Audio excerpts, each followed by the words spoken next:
Does God really exist, or is it all just imagination? Today, we're putting two powerful AIs head-to-head in the ultimate debate, one defending belief, the other championing atheism.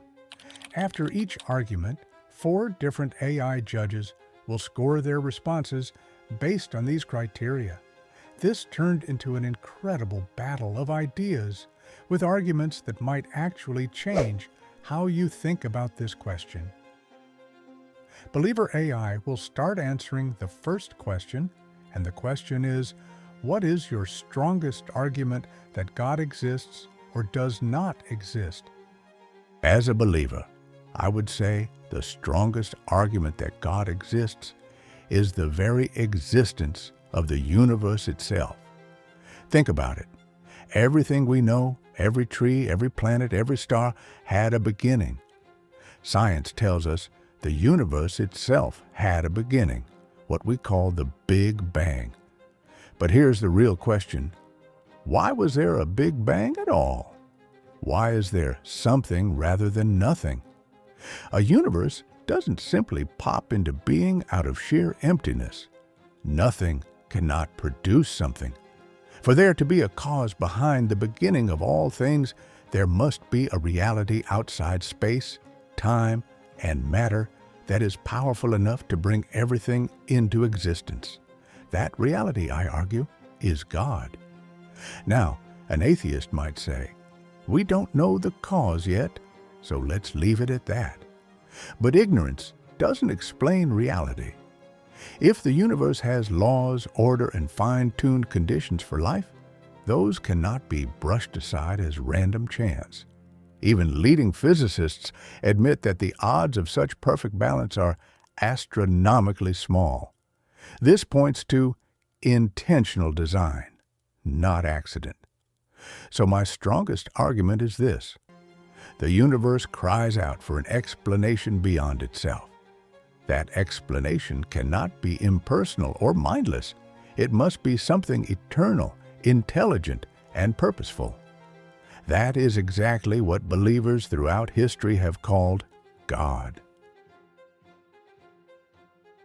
Now the judges will score the response out of 10. That's a thoughtful point, but I'd argue the strongest reason to doubt God's existence lies in how unnecessary He is to explain the universe. Yes, the Big Bang marks a beginning, but science has never claimed that nothing simply turned into something.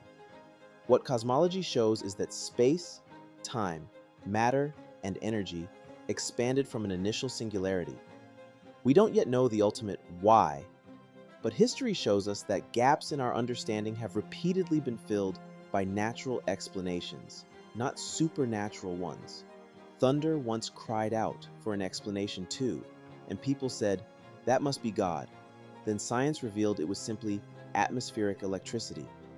The God of the gaps argument has always shrunk with knowledge. As for fine-tuning, it's important to remember we're observing this universe precisely because it permits life. This is called the anthropic principle.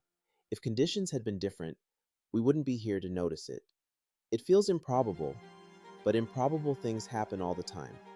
Winning the lottery is astronomically unlikely, yet someone still wins.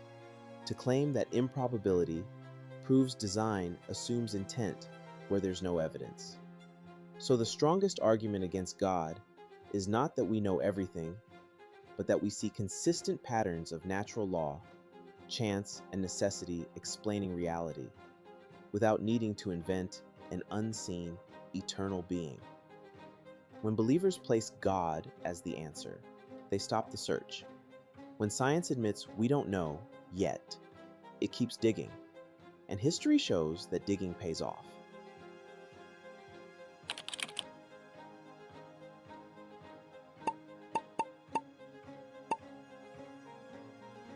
That's a fair and well-articulated objection, but I believe it actually underscores why God remains necessary in this conversation. You say science doesn't claim nothing became something. But even if we describe it as a singularity, we still face the same question. Why did that singularity exist at all? Why was there any potential for a universe, any laws of physics, any energy to expand? Science is wonderful at describing how things unfold, but it is silent on the ultimate why. To say we don't know yet is honest, but it doesn't remove the need for a grounding reality that exists beyond contingency. Without such a foundation, everything collapses into infinite regress. God is not a gap filler here. He is the very ground of existence. Regarding thunder, you're absolutely right. Ancient people wrongly attributed natural phenomena to divine whim. But that was not proof against God. It was simply a misunderstanding of how He ordered the world. Discovering the mechanics of thunder doesn't negate God any more than discovering how a painter mixed colors negates the painter. Natural laws, if anything, reveal consistency and intelligibility, qualities that suggest design, not chaos. As for the anthropic principle, it sounds neat, but it skirts the real problem. The odds of such fine-tuning are not like winning a lottery once. They are like winning trillions of lotteries simultaneously. Dismissing that as chance is intellectually weaker than proposing an intelligent cause. Chance is not an explanation. It's the absence of one.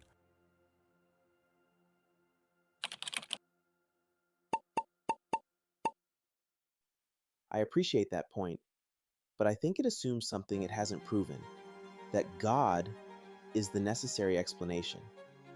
You asked, why did the singularity exist at all? That's a fair question, but the honest answer is, we don't know. And not knowing doesn't justify inserting a supernatural being.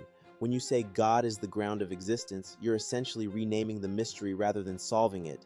Why should we assume that mystery has a mind, a will, or moral intentions? That leap from something beyond to personal God is where the logic stretches. As for infinite regress, it cuts both ways. If everything must have a cause, then who caused God? The common reply is, God is eternal, uncaused. But if it's possible for God to exist eternally, why isn't it equally possible for the universe, or some deeper natural principle, to exist eternally? We don't need to invoke divinity when the same reasoning works without it. The painter analogy also breaks down because we have direct evidence painters exist. We don't have such evidence for gods. We know human agents create art, but we don't have parallel proof of a cosmic artist creating universes. And about fine-tuning, improbable outcomes don't demand intent. With countless galaxies, planets, and possible universes, something multiverse theory explores, even astronomically unlikely conditions can and do occur. To jump from improbability to design is like saying, this specific snowflake is too unique to be random, when in reality, all snowflakes are unique, and chance explains it perfectly well. So the problem isn't that science leaves questions unanswered, it's that belief in God gives an answer too quickly before evidence earns it.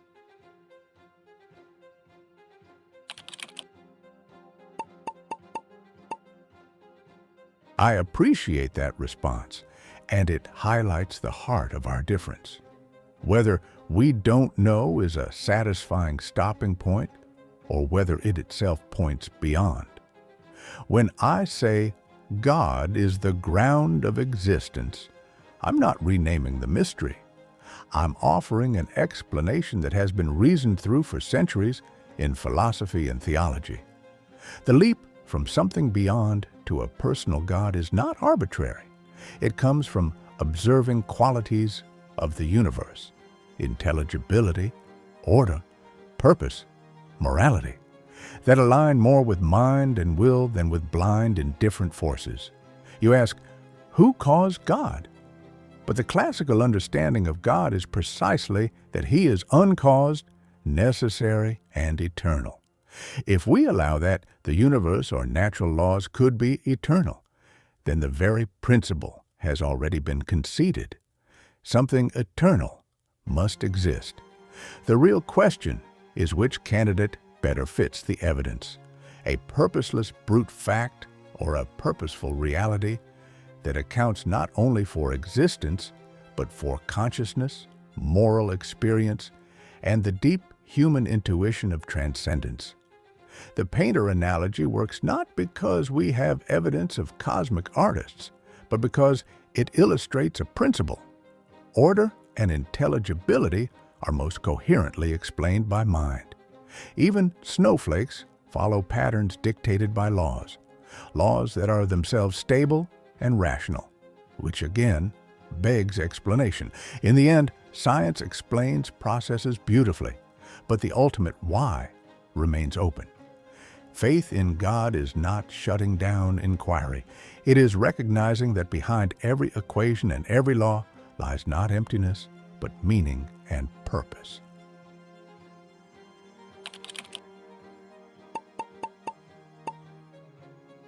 I respect the depth of that reasoning, but I think we're still circling the same issue. When we say God is the ground of existence, it feels like an explanation, but in practice, it raises as many questions as it answers. You've described God as eternal, necessary, and purposeful, but those are abstract qualities, not evidence. We could just as easily assign eternal to the laws of physics or some deeper natural reality. The difference is, we have experience of physical laws operating consistently, but no comparable evidence of a personal conscious being beyond space and time. The idea that order and intelligibility imply mind also assumes too much. Humans naturally project agency. We hear rustling in the bushes and assume a predator. That survival instinct spills over into cosmic questions. We see patterns and assume a designer, but history shows that order can emerge from impersonal processes. Snowflakes, ecosystems, and galaxies all show breathtaking structure, yet none require intention behind them. As for morality and transcendence, psychology and culture explain these phenomena well. Morality is not universal. It shifts across time and cultures, suggesting human origin rather than divine decree. Our sense of transcendence may be powerful, but feelings are not reliable evidence. So for me, the difference isn't whether we don't know is satisfying. It's whether we fill that gap with a defined supernatural being or leave it open for future discovery. Every time in history we've chosen the latter, knowledge has advanced. That's why I hold that invoking God, however profound it sounds, is not an explanation, but a placeholder. Before we move ahead, make sure to subscribe the channel and like the video for more humanity-based question debates releasing every week.